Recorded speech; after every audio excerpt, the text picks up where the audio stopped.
క్రీస్తునందు ప్రియమైన సహోదరి సహోదరులకు యేసుక్రీస్తు నామములో శుభములు. దేవుని యొక్క కృప మీకు కలుగునుగాక. ఈరోజు దేవుడు మనకిచ్చిన మాట తెస్సలోనికీయులకు రాసిన 2వ పత్రిక 1వ అధ్యాయం 4వ వచనం.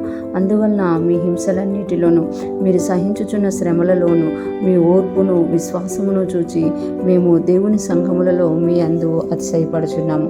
ఈ మాటలు మనం తెస్సలోనికీయులకు రాసిన పత్రిక 2వ పత్రికలో పౌలు గారు తెస్సలోనిక సంఘం గురించి తెలియజేస్తున్నట్లుగా మనం చూడగలం. తెస్సలోనిక సంఘం అంట ఇందులో ఉందంట, అందువలన మీ హింసలన్నిటిలోనూ తెస్సలోనికీయులు అన్ని జనుల నుండి దేవునిలోకి రక్షణలోకి వచ్చారు. పౌలు గారు సువార్త అందించడం వల్ల వారు దేవుణ్ణి ఎరిగారు. అటువంటి వారంట ఏం పొందుతున్నారు అనంటే హింసలు పొందుతున్నారట. అందువలన మీ హింసలన్నిటిలోనూ మీరు సహించుచున్న శ్రమలలోను, అంటే హింసలు పొందుతూ కూడా దేవుణ్ణి ఎరిగినందుకు వాళ్ళు ఎదురు దూషిస్తలేరన్నమాట. సో ఓర్పు కలిగి ఉంటున్నారట, సహిస్తున్నారంట, వాళ్ళ శ్రమలన్నిటిని కూడా సహించుతున్నారంట. అంతేకాకుండా మీ ఓర్పును విశ్వాసమును చూచి చాలామంది దేవుణ్ణి ఎరిగాక హింసలు పడుతూ ఉంటారు, శ్రమలు సహిస్తూ ఉంటారు, ఓర్పు కలిగి విశ్వాస యాత్రని కొనసాగిస్తూ ఉంటారు. ఇతరులకి అంతా మంచిగా కనిపిస్తుంది, కానీ వారి జీవితం లోపల ఎంత హింసను అందుతున్నారు, ఎంత శ్రమను అందుతున్నారు, ఎంత ఓర్చుకుంటున్నారు, ఎంత విశ్వాసాన్ని కనపరుస్తున్నారు, ఇవన్నీ కూడా దేవుడు చూస్తున్నారన్నమాట. ఇక్కడ పౌలు గారు కూడా చూసి వారిని ప్రోత్సాహపరుస్తున్నారన్నమాట.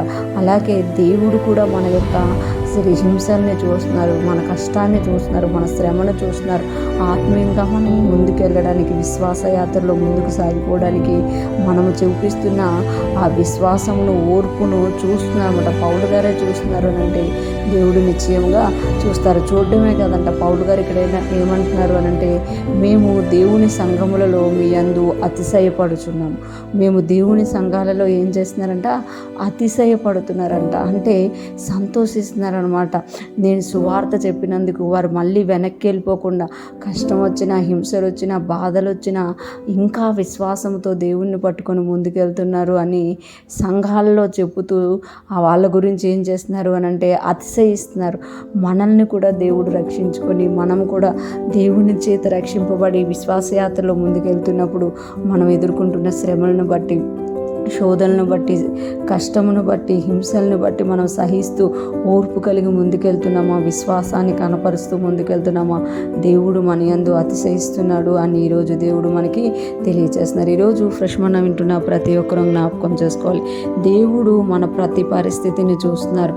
మనం ఏ స్థితిలో ఎలాగ దేవుని యందు విశ్వాసాన్ని కనపరుస్తున్నాము, ఎన్ని ఓర్చుకుంటున్నాము, ఎన్ని సహిస్తున్నాము, ఎన్ని హింసల్ని అనుభవిస్తూ కూడా ముందుకెళ్తున్నాము అనేది దేవుడు చూస్తున్నారు. వాటన్నిటిని బట్టి ఆయన మన యందు అతిశయించడమే కాకుండా దేవుడు మనకు తగిన కాలమున వాటన్నిటి నుండి విడిపించి హెచ్చింపచేసి బహుమానం ఇచ్చే దేవుడుగా ఉన్నారు. ఈరోజు ఫ్రెష్ మనం వింటున్న ప్రతి ఒక్కరూ కూడా మన ప్రతి పరిస్థితిని బట్టి దేవుని యందు ఆనందిస్తూ ముందుకు సాగిపోదుము గాక.